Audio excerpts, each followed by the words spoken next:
Semen analysis जब 0 होती है उसको मेडिकल जुबान में एजोस्पर्मिया कहते हैं। सो प्लीज परेशान ना हो, एजोस्पर्मिया का भी इलाज है।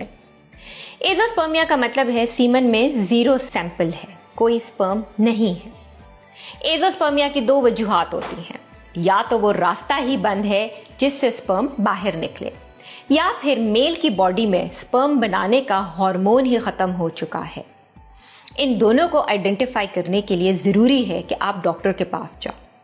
अगर सीमन का रास्ता बंद है और वो बाहर नहीं निकल रहे हैं तो उसके लिए हम टीजा यानी टेस्टिकुलर बायोप्सी करते हैं।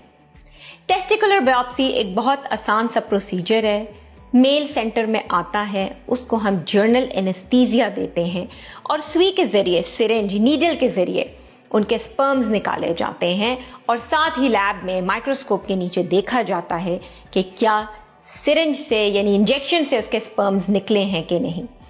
अगर मेल के स्पर्म्स मिल गए तो फिर उनका आईवीएफ का इलाज ही मुमकिन होता है।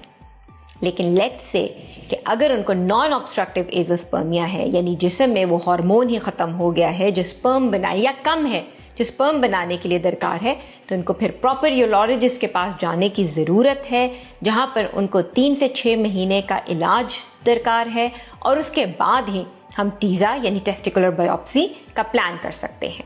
सो प्लीज सबसे पहले अपना सीमेन एनालिसिस कराएं। अगर सीमेन एनालिसिस नॉर्मल है तो बीवी पे इलाज शुरू होगा। अगर सीमेन एनालिसिस लो है तो दवाइयां मर्द को दी जाती हैं।